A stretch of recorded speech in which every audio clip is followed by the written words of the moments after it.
Good. And I will go ahead, Alice, and introduce you, unless we have anything further.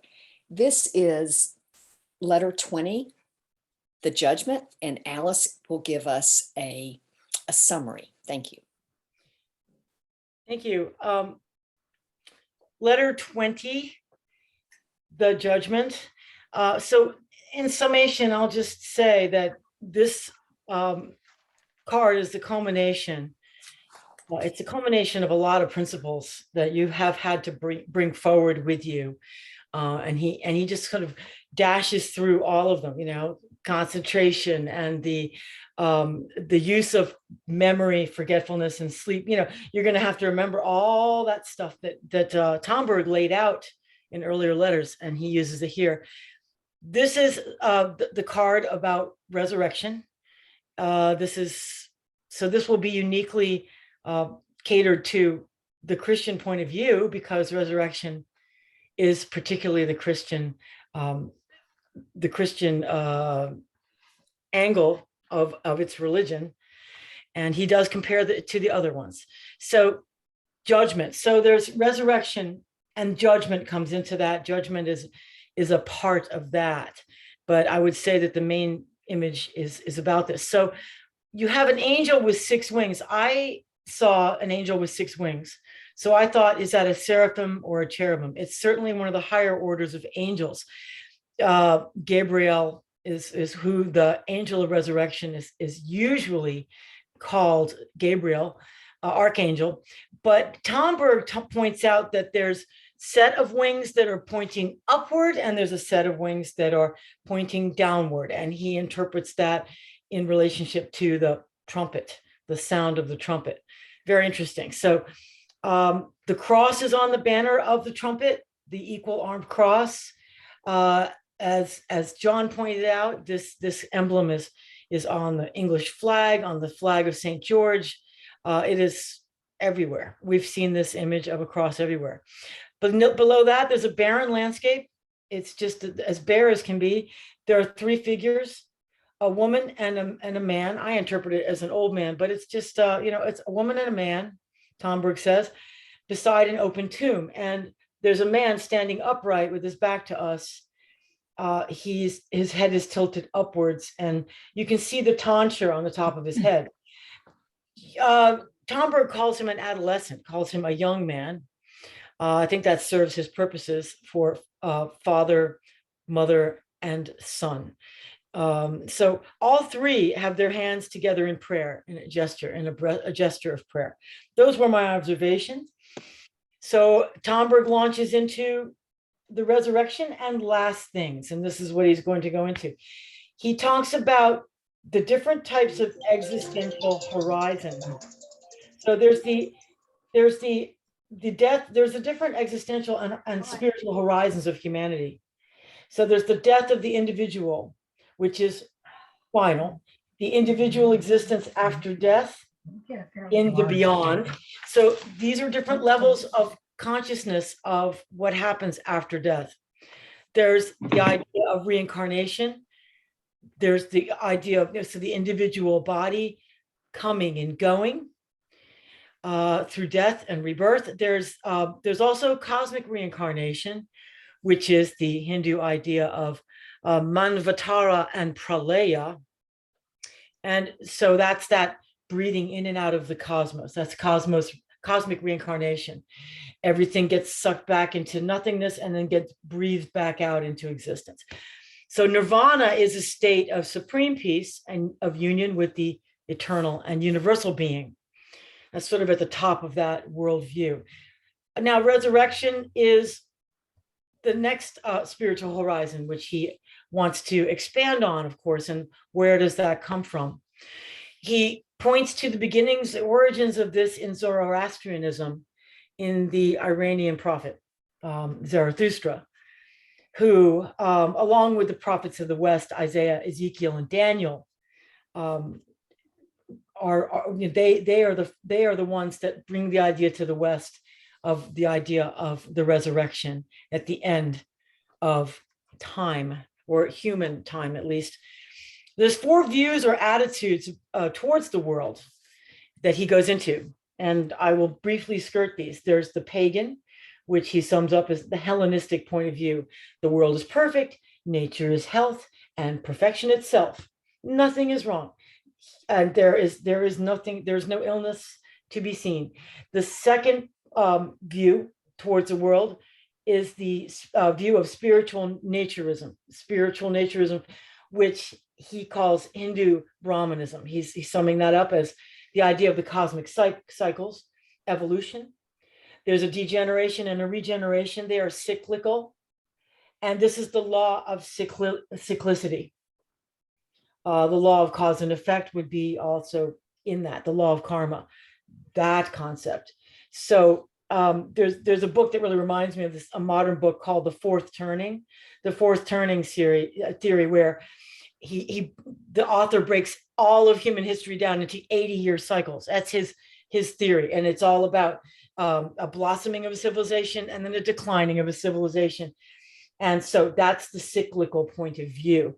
But there's really no way out of that. That's kind of a closed circle. So then he goes on to the spiritual humanism horizon, which is the summation of Buddhism, that life is simply suffering, cyclical suffering, and that human salvation is the negation of links of the human spirit with the world, breaking out of the circle of suffering, the cycle of suffering. And that is what he calls the Buddhist view. Now, these are Tomberg's summations. These are not mine.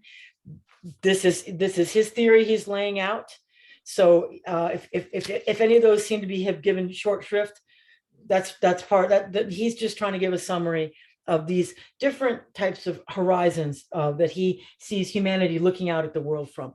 The fourth horizon is the resurrection horizon, which he calls the basically the idea of the renewal of the world, that it's a therapeutic impulse in faith, that the world needs healing, it is in a fallen state, but that every aspect of it, every corner of it can be saved. The salvation is knit into the fabric of being of the world, that the desire for salvation is a given, that salvation is there. And so that is where faith, hope, charity find their root.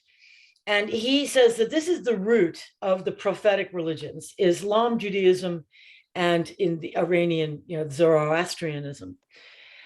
But the salvation aspect of it is exclusive to Christianity, he says. That's, the prophetic part, which takes on the renewal of the world. That is a theme in all of the Abrahamic texts and religions. But salvation is particularly peculiar to Christianity, and salvation peculiarly in the world of the incarnate body, which is that the body itself is part of this resurrection process and part of the salvation process. So there is no body, mind, or consciousness separation. They are whole cloth. So the Christian attitude is that there will be a new heaven and a new earth. There's a universal resurrection, a cosmic resurrection, and this is all part of an alchemical transformation. So he calls resurrection the fifth asceticism, and he goes into those. And I'm just going to, again, very quickly name them. We don't need to go into all this detail, otherwise I never will finish. But on page 558, if you want to sort of follow along with, I had a note, I guess, 558. 558, where are you?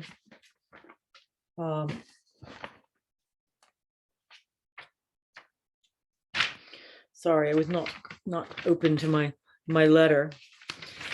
So the ideal and work of resurrection, therefore, make appeal to that which is most creative, most generous, and most courageous in the human soul. For the soul is invited to become a conscious and active instrument of accomplishment, neither more nor less of a miracle on a cosmic scale. What faith, what hope, and what love the idea, ideal, and work of resurrection imply here. So that's a beautiful description of resurrection as the fifth asceticism. The other ones are natural asceticism, which is basically control of desires, which is working towards bodily health. The second asceticism is the asceticism of detachment, which is control over the transitory, which is the goal of the asceticism of detachment is freedom, personal freedom. The third asceticism is that of attachment, which is towards union, love of God, love, and union with the beloved. The asceticism of the fourth is of the asceticism of activity, which aims at perfection, evolution, perfecting one's actions and one's will in the direction of perfection. And then the fifth is the one that he's going to focus on, which is the asceticism of what he calls divine magic, which is resurrection. So that is where he's going to focus, and that's where that quote comes in about the idea, ideal, and work of resurrection make appeal to that which is most creative. It's a very beautiful idea. Faith, what faith, hope, and love point to. So moving on, he gives us an image, as he often does, of a couple of images here. One is the parallelogram with the cross in the center, the parallelogram depicting the angel of resurrection at the top, the mother and father on the 2 points on the horizon of the horizontal, and the son generated from that at the bottom. So angel, child, mother, father, and talks about the relationship there of the earth mother and father. When they call to the spiritual realms, the trumpet is aimed upwards in calling towards the heavens to summon a spirit, a soul, to enter into union with them and be born on this plane as a child. So that's the earthly mechanics of that icon of the angel, the son, the father, and the mother. The celestial version of this on the higher level of the spiral represents the celestial father and mother. And above that, and with the Holy Spirit, of course, also. The trumpet representing the celestial mother and father, who aim the trumpet down with downward towards the horizontal plane, towards the earth plane, to summon a child at resurrection, to summon the body and soul, to call them as Jesus called Lazarus out of the tomb. That call generated from love and all of those qualities of hope, faith, love, that the body, soul, and spirit wish to be reunited in salvation at the end of time and are called and summoned by the celestial mother and father. So it's a rather lovely image. He is taking those 6 wings of the seraphim and dividing them in the angel of the trumpeting angel, and describing them as the wings pointing upwards, as that action of the trumpet pointing upwards and summoning from the heavens an incarnation, bringing a child into incarnation at birth. So that is the summoning of the trumpet at birth, the trumpet aiming up. And then there's the wings pointing downward, he says, represents the call of the trumpet downwards, which is the child being called at death, and which is the trumpet of summoning the body and soul together for resuscitation and resurrection. Okay, so that's part of the mechanics of resurrection. Then he really goes and digs into the how of resurrection, which involves the mechanics of those things that principles we were brought to attention before. And you can tell me which letter it was, but the ones which talked a lot about forgetting, sleeping, and death. The 2 motions of forgetting, sleeping, and death, and the motions of remembering, wakefulness, and birth. This duality, this binary is, so we call it death and birth, we call it sleeping and wakefulness, and forgetting and remembering. We consider those binaries. And I found it so useful when Charlotte pointed out that Tomberg is all about synthesizing the binaries. And the synthesis of the binaries turns out to be yet the key also to this Arcanum also. So he just sums up the process of forgetting, sleeping, and death as the process of elimination of a conscious living being. And the remembering is the concentration and willful the mastery of the art of forgetting, where we can concentrate on one subject, or we can recall using the powers of memory. And so we have this feeling of coming and going. Going is the falling asleep and dying aspect, and coming is the awakening and the resurrection aspect. So there's this dynamic flow of coming and going, which all of humanity and all of history is moving through and is pulsing through. And so there is a sense, though, that there is a sense of progress. There is a sense that at the end of it all, there will be a massive awakening, a resurrection of the entire creation. So what is recalled are the things of value, the love things, the heart, what Tomberg calls what the heart preserves as warm heart. Those are the things versus indifference. Indifference just sends us into forgetfulness. We do not hold these things, but divine memory. So he goes into a long discussion about the Akashic record, the Akashic Chronicle. Now, I don't know if any of you have encountered this before.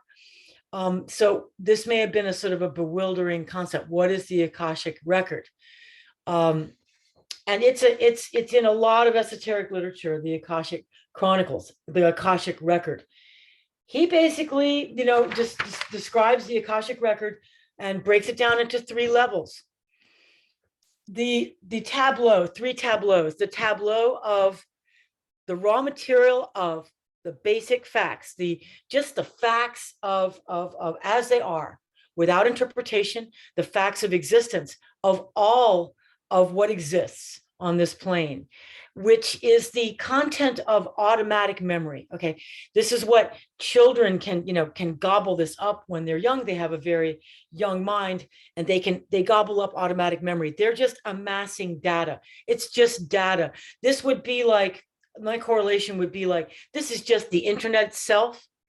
If you looked at all of creation as being a tableau of information, the internet just presents it, right? But without interpretation. It's up to the individual to aggregate and create meaning and logic from what they draw from and make meaning from the internet and the information gathered there.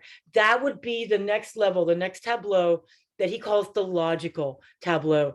This is where effort comes in. With increased age, one's memory is able to parse through the intelligence to put all of this data into sequential reasoning. Okay, that's that's the second layer of the Akashic Chronicle.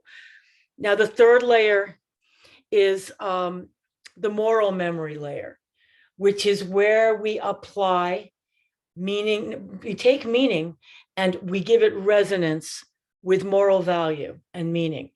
So this increases as you get older. Your force of memory depends on your moral force.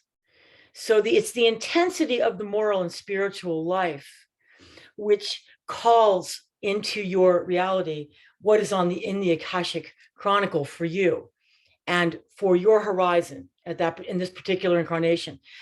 I just saw a very interesting thing last night, just at the end of my studies, which was because I always randomly go across the internet combing for things, and it was an EKG image of a man's brain at age 87 as he was having a heart attack and he was dying. It was an image of an EKG of a dying brain.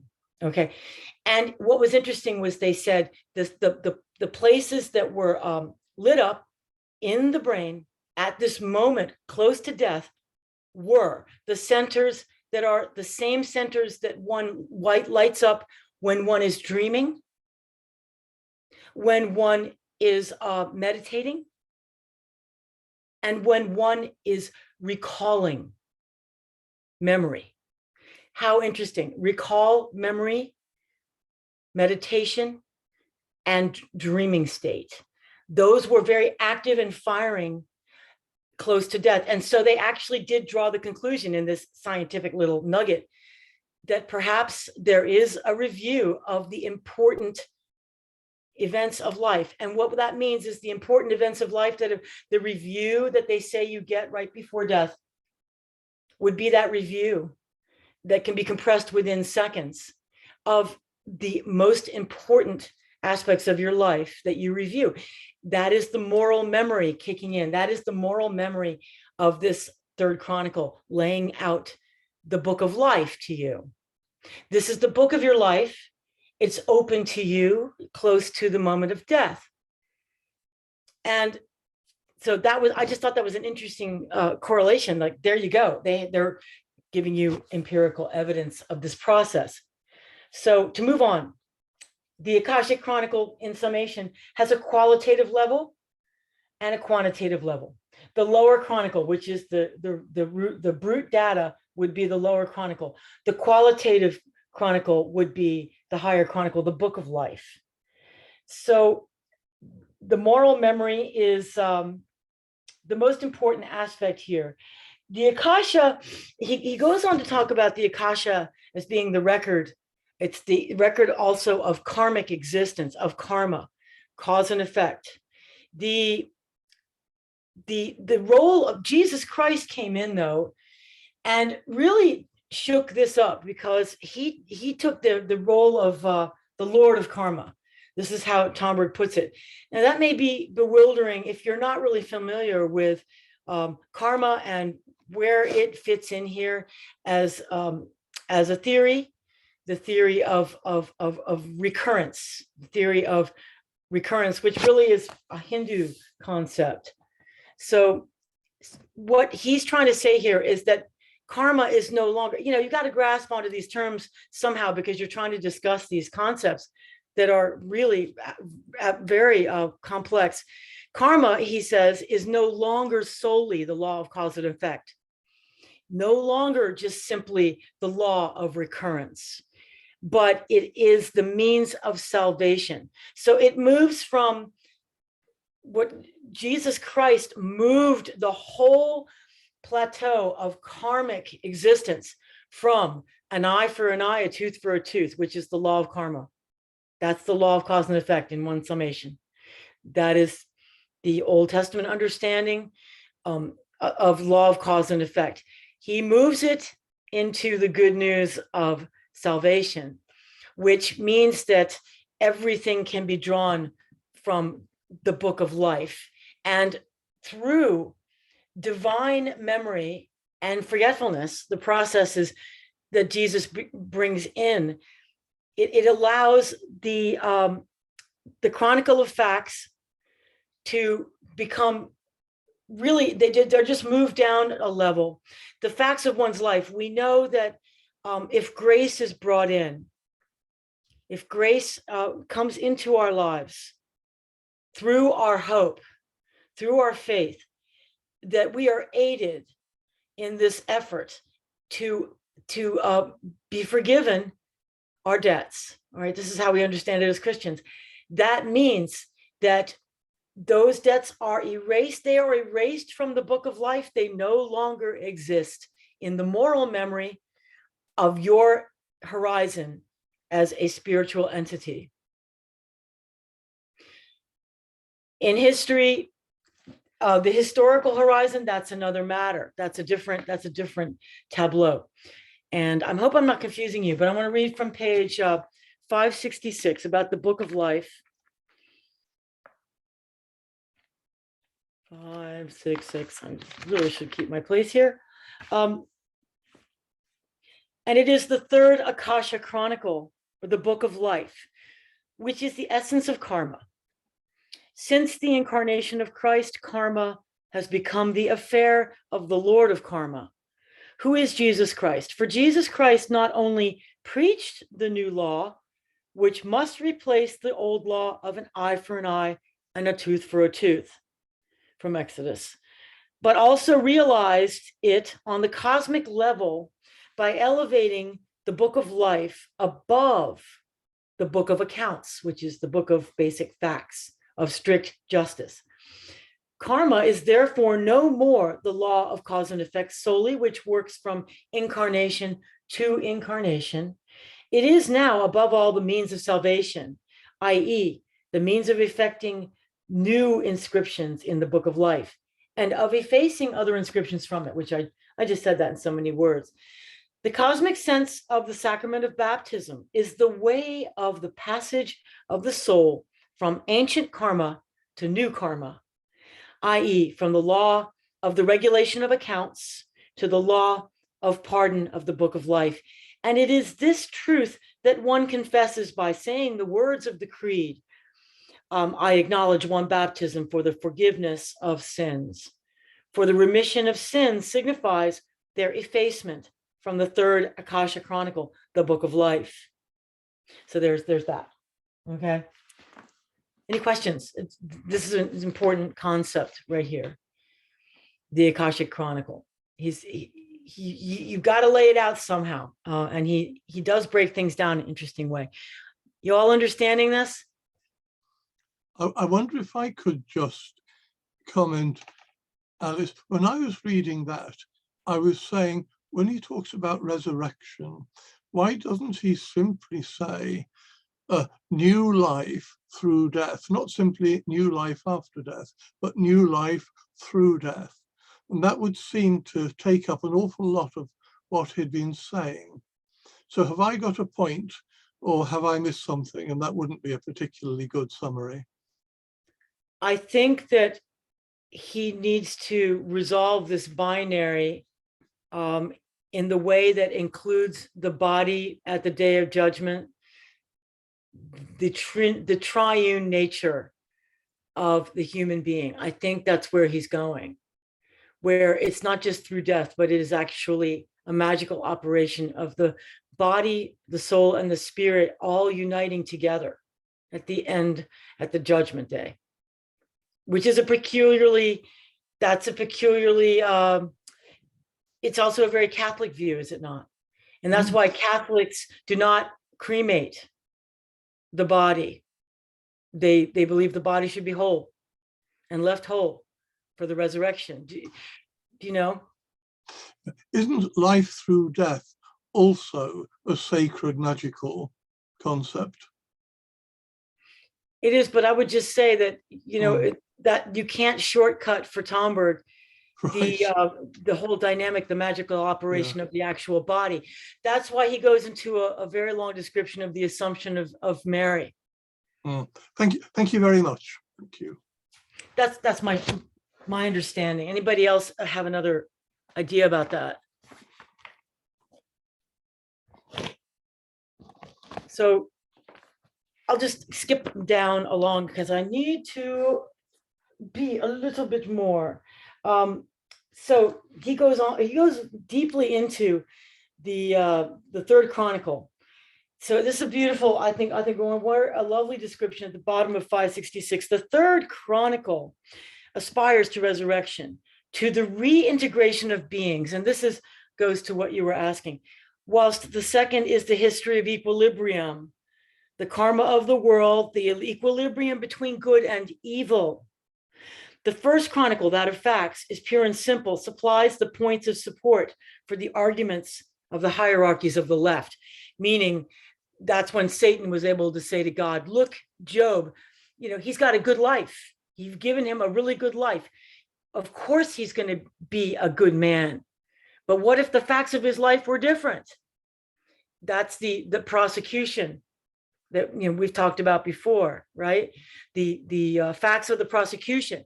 So God says, okay, go ahead and test Job to Satan. And Satan creates a new set of facts in Job's life. And that new set of facts is extremely trying to Job's human incarnation. And yet Job prevails. And keeps his moral integrity. He keeps it together, which is the level of the third Akashic Chronicle. He keeps that integration in his eternal kernel of the human body, of the human being. He keeps his humanity through that whole trial. You see, so that's what challenged by the hierarchies of the left is referring to. They do not believe in mankind, the hierarchies of the left. They do not believe in mankind and accuse mankind of all reproachable points. So then he goes on. Let's move along. So the reintegration of beings is a very important concept then. So he goes into the esoteric historicism, where he brings in the contributions of Fabre d'Olivet, his reading of the Akashic Chronicle. He says that helped add the historical dimension into Hermeticism, either reintroduced it or as a dimension which was lost or lacking, or spearheaded its introduction into the Hermetic body. So the esoteric history is set in motion here, and he calls this a living tradition. And the effect of this living tradition is always cosmic optimism. I just love that, which is, he quotes Leibniz as saying, this world is the best of all conceivable worlds. How can someone have such cosmic optimism? So this is where he goes into the experience of the Akashic Chronicle. If one experiences the Akashic record, which can be either in an instant or over a lifetime, or through a piece of music, it can come to one in so many different ways. It's a great mystery, really. So if the magical concentration of the Akashic record into one sound, one word, that would represent the trumpet of the angel who is figuring in the resurrection figure of the parallelogram of the resurrecting forces. This great awakening trumpet call, this revivifying call, this resuscitating call is symbolized in Hermetic thought as mysticism and gnosis, which have become magical. So he goes deeply into the story of Lazarus. I won't go there, but the Lazarus story is his strongest analogy of this process. The love of Jesus summoning, Lazarus, and Jesus and Lazarus receiving and processing this and creating hope that there is more to this life and that he must return to this life, that Jesus calls him to return to this life. He uses that as a wonderful symbolic story of this process. So the nature of resurrection, from the point of view of the resurrected one, is the one who is acted upon is one of parental love. Lazarus is receiving the parental love of the cosmic father and mother, or Jesus is acting as on behalf of the cosmic father and mother through love and affection and respect poured out upon the one to be resurrected. This is necessary to revivify a soul-body complex. I would apply this then to being an active Christian. And when one is an active Christian, you may meet somebody who seems to be dead, not physically, but who seems to be dead inside in some way. We all know what this is.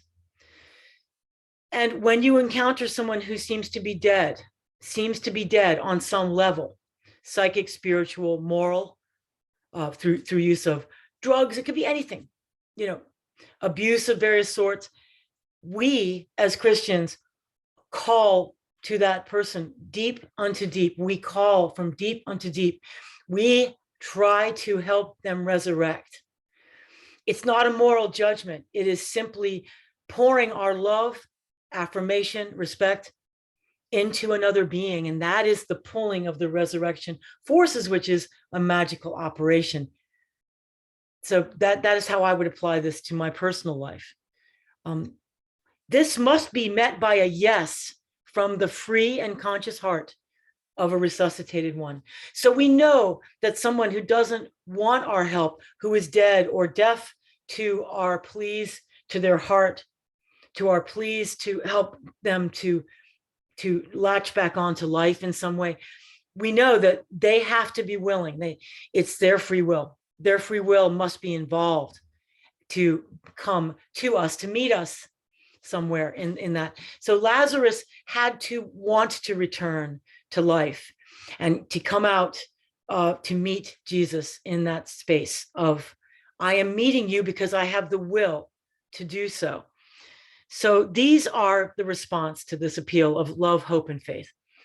On page 571, I made a note to read, resurrection is not an all-powerful divine act, but rather the effect of the meeting and union of divine love, hope, and faith with human love, hope, and faith.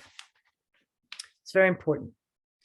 So our Lord's Prayer, he goes into the Lord's Prayer and how we understand it when we say, thy will be done through my will. That is requesting that we acknowledge our part, and we are not just being acted upon by the divine, by an omnipotent divine will that just acts upon us. He says that's the quickest path to atheism. The idea of an omnipotent divine force that basically we have nothing, it's fatalistic. We have no say in any of this. We are simply acted upon. No, what Tomberg says is we are agents. We are agents in this process. We are active agents in this process, and it's dynamic and ever changing. So, I love, there was one more quote. So I just summarized it, that resurrection is the alliance or union of divine will and human will, the union of two wills. So the union of two wills is therefore a moral event. It's a moral event. So as Christians, when you reach out to someone and you are trying to bring them into an understanding that you want to share through your love, that is a moral event. That's a moral event. So 573, resurrection is the synthesis of life and death. Now, this is where we're going into collapsing the binary. This is the important nugget. So resurrection is the synthesis of life and death, or using the accepted terminology of contemporary Hermeticism, the neutralization of the binary life-death. This means to say that after the resurrection, the resuscitated one can act as if he were living, and at the same time, he is free from terrestrial links, as if he were dead. So that adds an element of complexity, John, doesn't it? This gets into the powers of materialization and dematerialization of the body at will. It is said that the ascended masters, there are ascended masters who help guide us. We would call them the communion of saints. It is said that they have the power to incarnate on this plane if they so wish, but they don't have to stay in an incarnated body because they have moved beyond that. They have moved through the synthesis of life and death. They have collapsed that binary, and they therefore can act from a place of freedom and their own will, in union with divine will. Does that make sense? This is why Jesus was able to appear to his disciples. And it also, he explains, this is why the disciples did not recognize him, because Jesus did not appear as the incarnated body that they were familiar with. He appeared to them in a form which Tomberg says would have united his youth and old age. It would have united Jesus in the complete and total continuum of his incarnation on this plane, which would have been baffling for someone to meet. So someone might have met him and thought it was a little boy, and somebody else might have met him and thought it was an old man. And it depended on their point of view of how they perceived him. So that was an interesting theory. the transfigured one, the resurrected one, is not only a synthesis of life and death, but also the synthesis of youth and old age. So I'm almost done. The resurrection body. He goes on to talk about what the resurrection body is. It is a combination of the vertical, eternal kernel of human soul, which descends, which is what incarnates, combined with the horizontal influences of heredity. Those are the circumstances on the plane into which the soul is born into. And the soul who has a more active creative will, the soul who is perhaps in reincarnation terms, a more evolved soul, will have more power to choose an incarnation, to choose its parents, to actually make an intentional descent into the horizontal plane. And whatever hereditary attributes they have concerning their family, their race, their circumstances, whatever they are economically, socially, those will be less important than the individuality that they are. So so he cites all the important avatars, of the incarnation of Krishna and Buddha and all of them, and how they would have chosen their incarnation. This is why the Tibetans look for, after a Dalai Lama dies, they immediately look amongst the newborn children or children to find the new Dalai Lama, because the Dalai Lama has the force to choose his incarnation and to re-enter this plane at will. That's that idea. So so we have this mix of our vertical heredity as I've talked about the causal body, which is that kernel of our human identity, which is the pearl of great price. That is our pearl, the pearl of our life from incarnation to incarnation, each life creating a new layer of luminescent beauty that is attached to the soul. That descends, but then it gets buffeted about by the horizontal axis of historical unfolding, its environment, its hereditary characteristics, and all that, which makes it that absolutely fascinating process of individuation, of which Jung talks about.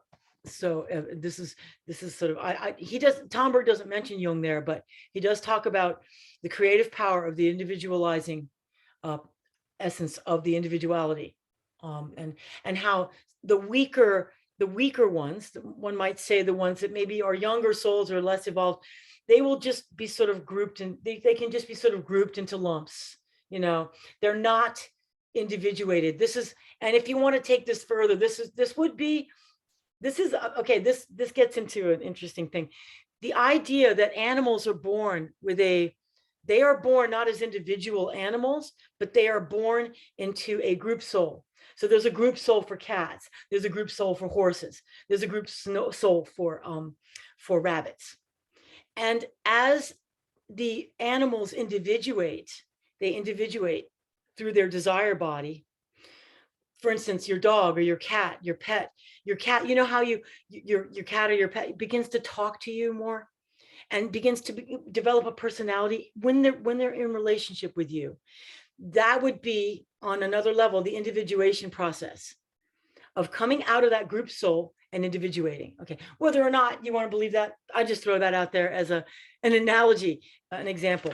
So then I'm just going to give he talks about the assumption of the Blessed Virgin. He goes deeply into that.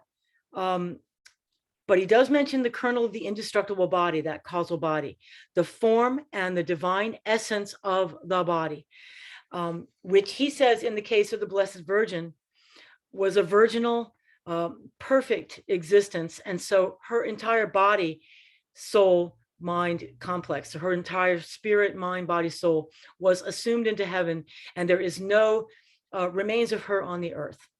And then he connects her to the divine, to the Pistis Sophia and that Mary force. The Last Judgment, there's a great summation of this. If you didn't have time to read the whole chapter, the whole letter, you could just go and read the last paragraph on page 585. Just glorious. This is a great summation. Resurrection is the magical operation, divine and human at the same time, in which divine love and human love overcome forgetfulness, sleep, and death. For love never forgets. It is always vigilant, and it is stronger than death.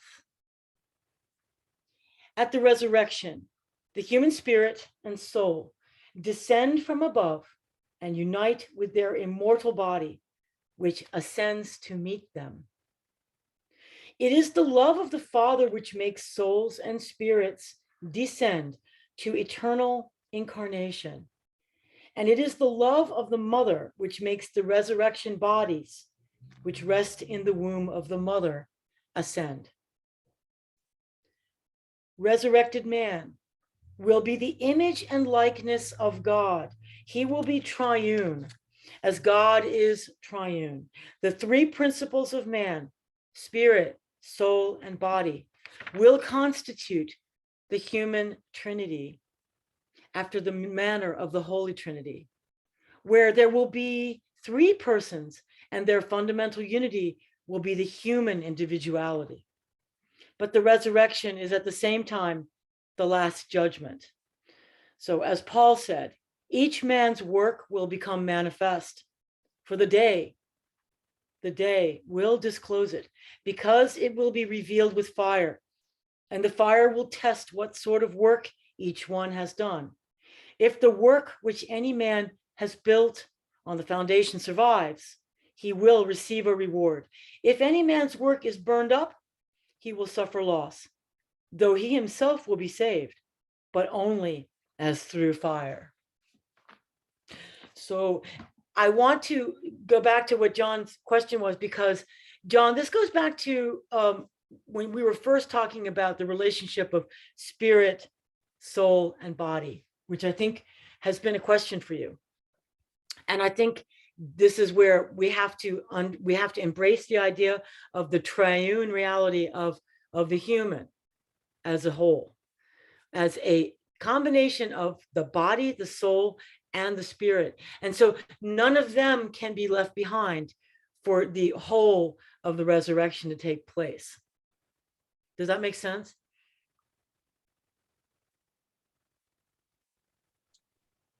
I think it would certainly help me and possibly others if you could just briefly talk about our what Lynn would call sacred anthropology and the different parts of our bodies. Oh, okay. So then that goes into the different levels of the body, the etheric body, the astral body, the vital form. Is that what you mean? Yes, wasn't that what you were referring to when you're talking about the different levels? Yes. Again, yeah, because we were talking about what are the difference between these different levels of the astral, the etheric, the vital body. I would say that it's a very large subject. It's and if you have any insight about the anthropos, the sacred anthropos, which is what you're referring to with Lynn, please share that with us, because that's something that we should hear. If you have some other insight to add to that. I would love to share any insights that I have on it. I'm not sure that I have, though. Give it a go. What's your understanding here of resurrection as the whole picture?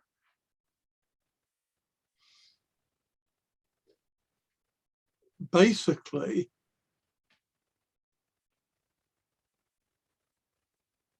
life without God is essentially a struggle, and a confrontational struggle, as we fight to get what we need / want.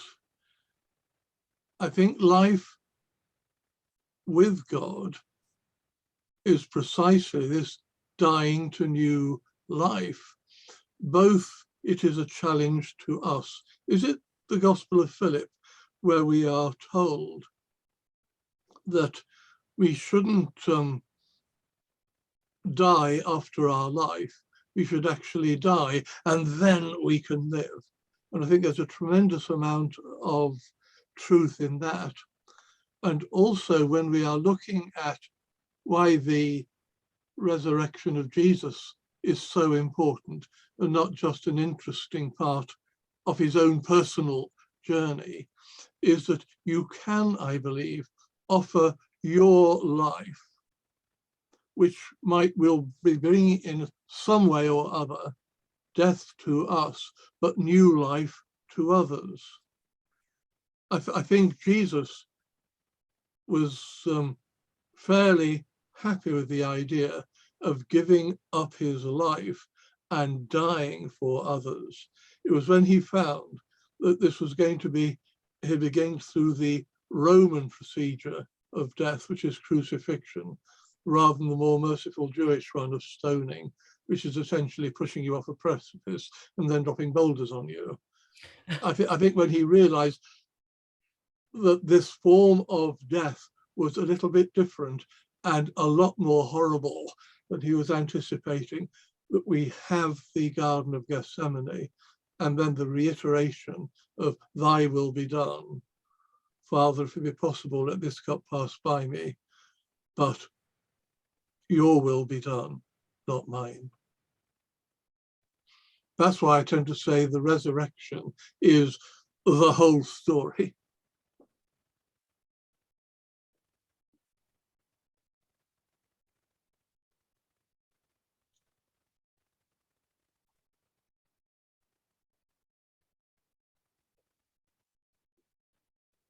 Would Jesus have ever guessed, though, that the cross itself would become such a symbol, packed for us to unpack the idea of what his sacrifice meant?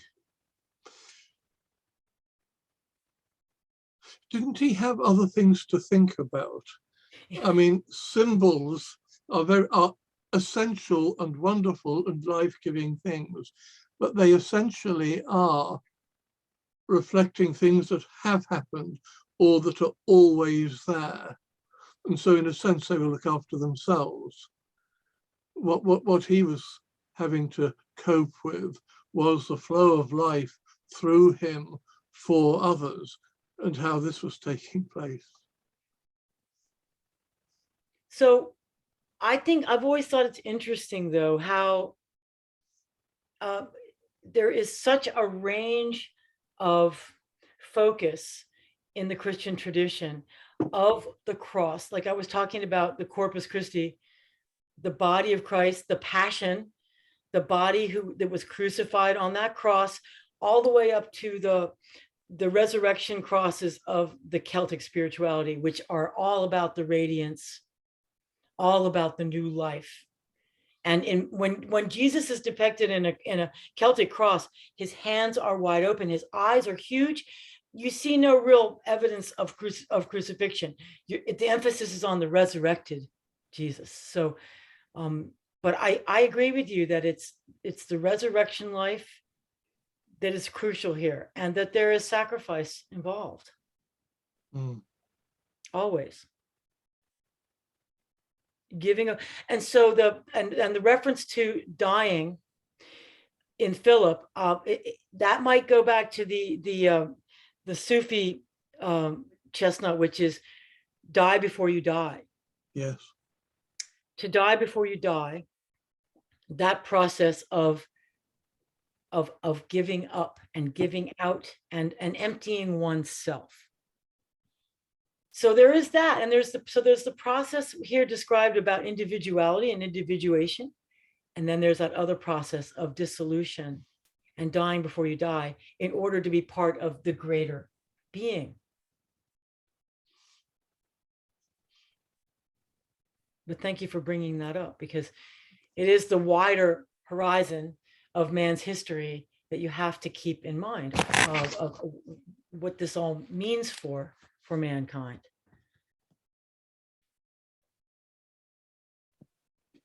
I had I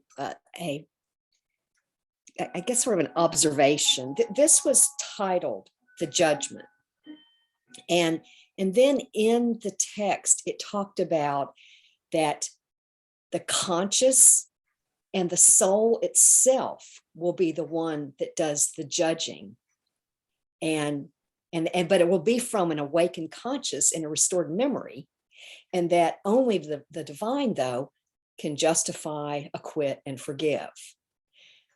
So that made that title, because I was searching through here without knowing that, okay, why is it called the judgment, until we got to that part. And that word is it's a word that stands out to me. Well, for one reason is in just my legal training, judgment is never spelled with an E in the middle. That's not what's done. So that sort of jumps out.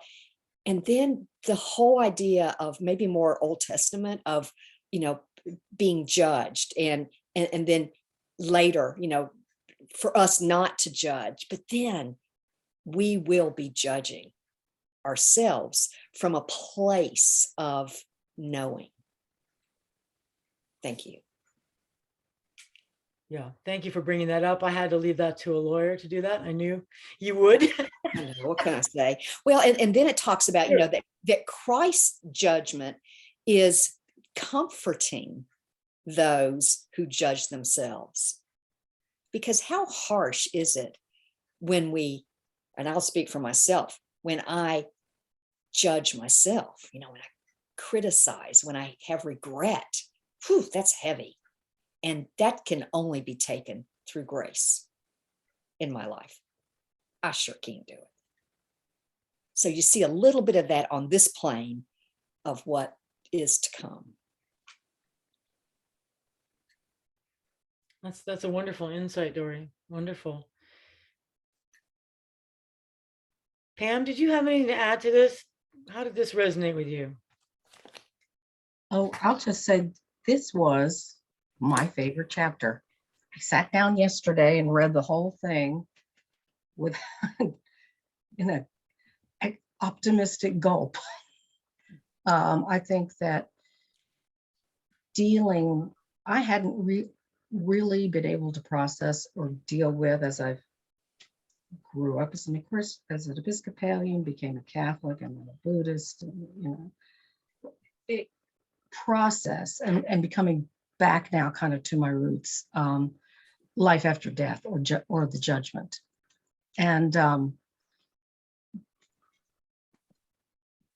all of this was wise and useful, and even just resonant for me, the metaphor that this sound, this trumpet, is something that you, Dory, John, will respond to and participate in and become the transformation, instead of just being dust. We're molecules, or knows what we are, but it'll come together and break apart. And I need to go through all of this again, but I felt like it is a breakthrough for me in my acceptance of the Christian idea of judgment and life after death.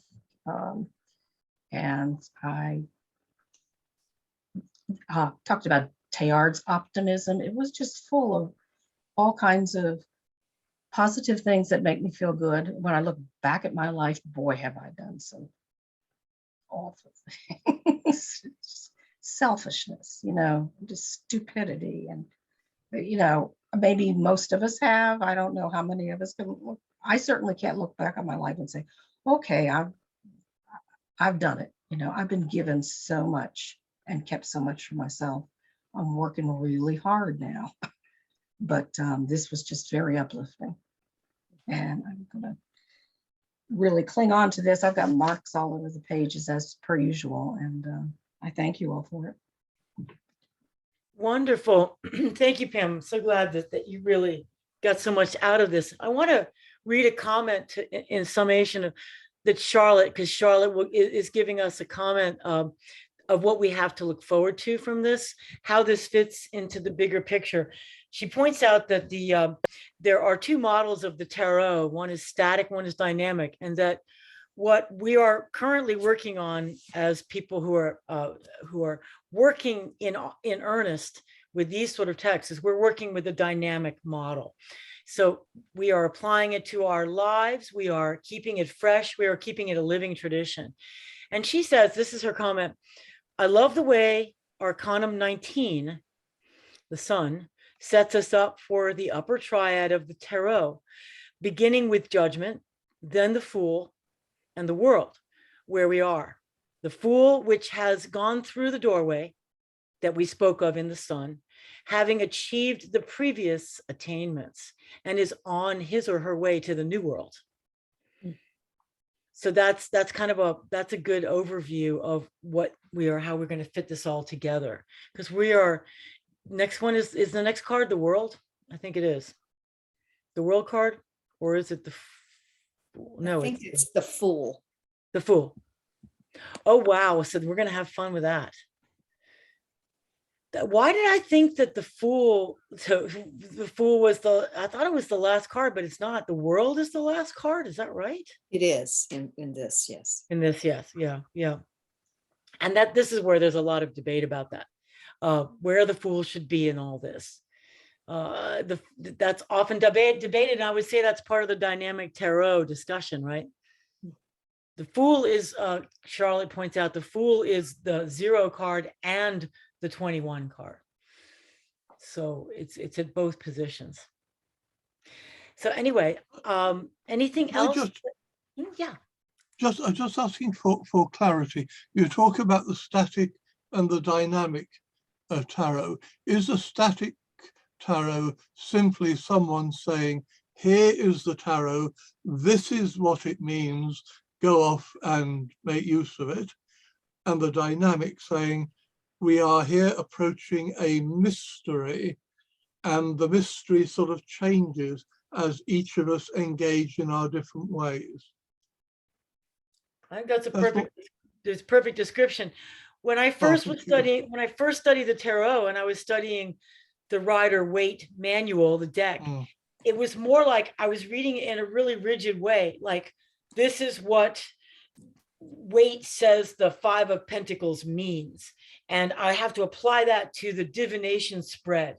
And it's rather strict. Is it an upright card or is it reversed? And all these rules. Whereas I think Tomberg is inviting us to, through our own interactive meditations upon these letters, to interact with it, and it brings things alive within us. It's not so static. It's a dynamic growing, and it's therefore Hermeticism is a living tradition. It's not just a system, an ideology, or a thought of, that we can just sort of go, I accept it or I don't. It's not a passive relationship. Charlotte is making a comment. Static refers to all the associations, Hebrew letters, connections with the alchemy, and I Ching, etc. So it's a kind of codified system.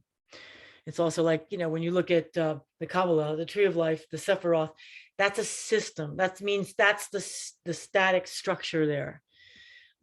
It's something to hang things on. I look at it as a lovely place to begin our decorating.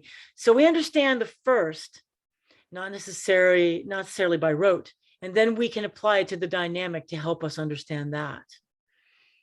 And the dynamic is what we have to do. Yes, the dynamic is what we are set out to do. Go forth to love and serve the Lord, as always said in church at the end of the whole thing.